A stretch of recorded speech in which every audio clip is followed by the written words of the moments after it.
Je vais présenter mon travail d'Interzone, qui est une série photographique que j'ai réalisée à Tanger entre 2013 et 2017. Donc c'est un travail qui m'a pris plusieurs années. Et c'est un travail dans lequel je questionne la frontière, au sens, enfin une thématique qui est la frontière, que je développe depuis plusieurs années. Et la frontière dans le sens de frontière entre les réels et l'imaginaire, entre l'image comme document et l'image avec toute la dimension fictionnelle qu'elle peut avoir. Je ne m'intéresse pas vraiment à l'aspect contemporain de la ville ou la ville telle qu'elle se présente à quelqu'un qui peut la visiter, donc avec les gens qui l'habitent, les mouvements, enfin, la circulation, etc. Mais je m'intéresse plutôt à toute la charge fictionnelle, mythique, un peu légendaire de cette ville, qui a été justement fréquentée beaucoup par des écrivains, par des réalisateurs. C'est une ville qui a été beaucoup filmée aussi. Et donc je montre des espaces vides, des lieux en fait, qui sont la plupart du temps vides, et qui, à mon sens, sont comme des espèces de scènes de théâtre ou de cinéma, dans lesquelles on peut s'imaginer des histoires ou des séquences. Ce qui est intéressant parfois dans ces images, c'est ce qu'on ne voit pas en fait. Mais ce qu'on ne voit pas, mais ce que l'image nous pousse à imaginer en fait. Et on le voit aussi dans les quelques portraits que j'ai réalisés pendant mon séjour. Et notamment dans la photo par exemple où on voit une jeune fille qui est en train de se cacher les visages avec ses mains. Ces simples gestes de cacher son visage nous poussent à imaginer son visage, imaginer la raison pour laquelle elle est en train de cacher son visage, etc. En fait. C'est un titre que j'ai emprunté en partie parce que j'ai ajouté un petit article avant le mot.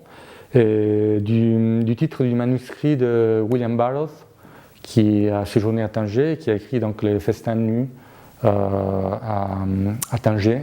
J'ai pris ce titre parce que justement, à mon avis, il exprime bien ce dont il y a question dans mes images, c'est-à-dire justement cette zone des frontières, interzone, entre l'espace du visuel, enfin du document, de ce qu'on voit, et l'espace de la fiction. La nostalgie, c'est quelque chose qui est lié à la perte de quelque chose qui nous a appartenu dans le passé, et en fait, que moi je m'intéresse à la dimension imaginaire du réel, et que cette dimension imaginaire nous renvoie à notre enfance, au moment où effectivement on a eu tendance à transformer tout l'irréel dans un lieu imaginaire ou chargé d'imaginaire.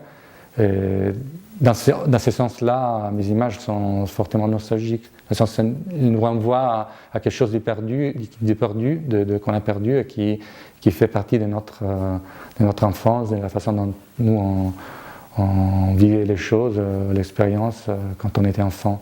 Et donc dans les travaux que j'expose dans la galerie Maupetit, il y aura une projection des mêmes photos de Interzone, mais aussi d'une autre série que j'ai réalisée au Maroc il y a quelques années, qui s'intitule El Bahar.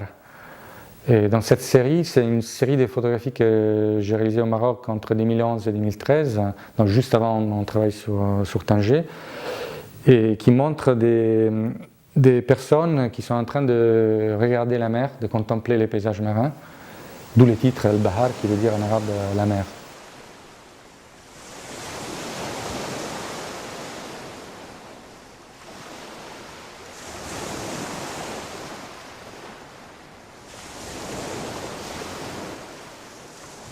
Un travail autour, encore une fois, de cette frontière qui dans ces cas-là est représentée par la ligne de l'horizon qui coupe en deux l'image et qui est justement la frontière entre l'espace du réel, du visible et l'espace de l'invisible. D'un côté, donc, on ne voit pas leur visage, donc on a déjà cet espace-là d'imaginaire qui nous est donné dans la photo, donc on peut s'imaginer leur visage,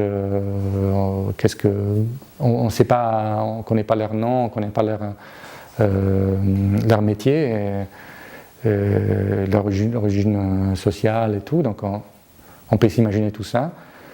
Et aussi on peut se mettre à leur place en fait, en tant que spectateur, on se met à la place de la personne qui a été photographiée, et pour rentrer dans une espèce de contemplation du paysage commun en fait. Donc c'est un dispositif photographique qui une espèce de mise en abîme de cet acte même de la contemplation qui m'intéressait énormément.